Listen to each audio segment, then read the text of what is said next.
cloud is really euphemism for solution, because the pieces are there.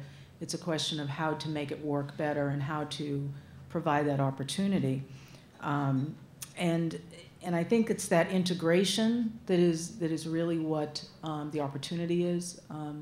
Today there was an announcement, the IEEE had an announcement about what they're calling the Cloud Capacity Initiative. I guess initiative is the key word. Everyone's got an initiative now. But the initiative, and it was kind of interesting in talking to Steve Diamond, who heads that up, he said kind of similar things. At the IEEE, a lot of the standards are there, but they're in different places. So if you try to figure out, well, where do I go to the IEEE to get something on cloud, it didn't exist. So they're putting it together in such a way that now you can go and find out about clouds from the standards perspective. And there is a standard, I had to write it down because it's brand new, P2302, cloud-to-cloud interoperability. So some of these initiatives are not necessarily new. It's the issue about integrating the solutions or looking at what those interfaces are.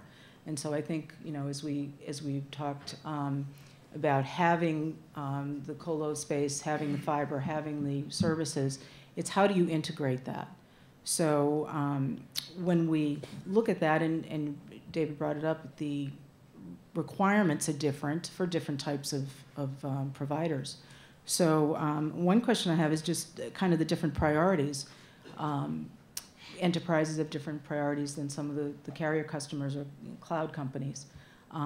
Anyone like to talk about kind of what those differences are, particularly for mobile, because mobile integration is a major driver as well, trying to get mobile devices to work with other types of applications.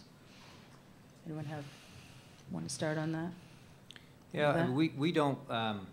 We have a large amount of business in the wireless space. The mobile operators themselves, more for Ethernet to the tower and backhaul services, less so in terms of supporting their cloud offerings. So I don't have a view really on the mobile side of that from a wireless provider standpoint. Maybe some of these guys do. I would just say that it's all good. It's all good. There's crazy demand, and it is it's maxed out, whatever's out there in terms of physical layer infrastructure, and more needs to be built. So that's driving all of our businesses, and that's really great because the business case is there now versus 10 plus years ago when it was a lot of PowerPoint slides and a bunch of guys around here pumping a bunch of high yield into companies because one made sense, and that must mean that 13 must make sense. And that didn't then. But now we have iPhones and iPads and apps, and there's probably, I don't know, 1,000 apps a day get invented. And integration with all that stuff that happens at the higher layers of the stack is very complex. And that's great, and I'm sure a lot of people are working on it. It's all getting sorted out. Down deep, lower in the stack, it's sort of safer. Things don't change much, and I totally agree that the big building blocks are there and they're understood. I was kind of curious, though, that you mentioned this this cloud IEEE standard. I can remember a time about 10 years ago when I was at my last company, Telex, and was discovering the fact that these carrier hotels existed, basically where all the fiber providers built into, but it was the Wild West. Right. There weren't any defined rooms, now called Meet Me rooms, in these buildings, and they needed to be created. And there needed to be a standard because it needed to be predictable for the network operators. I mean, the carriers themselves didn't have a standard.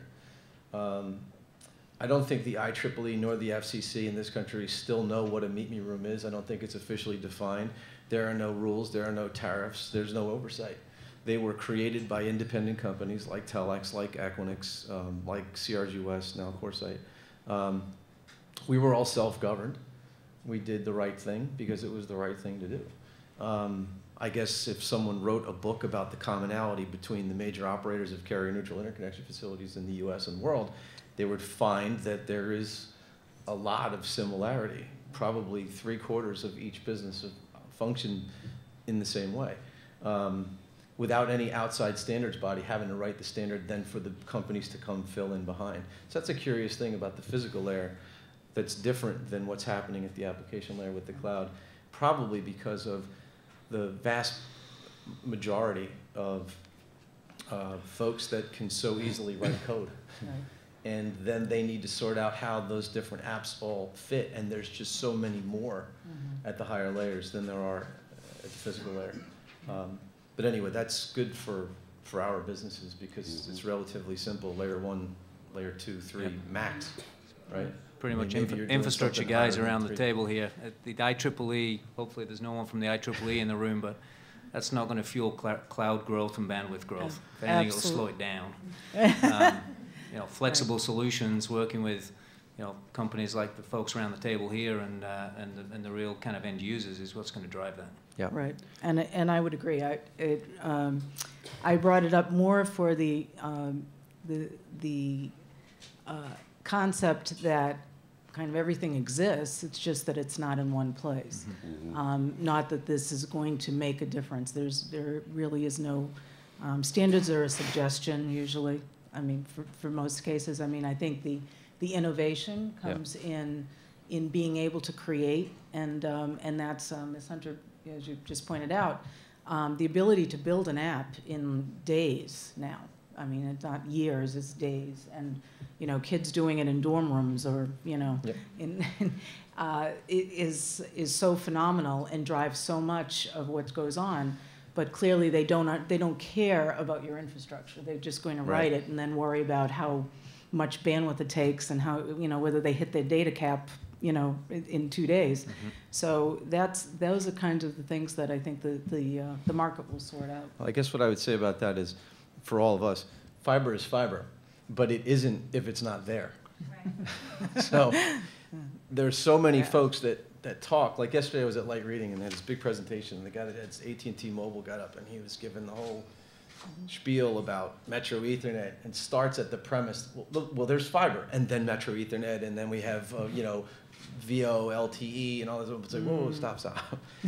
How many tower sites do you have that are actually fiber fed? Because US-wide, only 30% of the towers in the US are fiber fed. So you can't say all of your tower sites are fiber fed, or else you're admitting that you only cover 30% of the US, which obviously, you know, the nation's biggest, greatest, fastest, best, wonderful. No.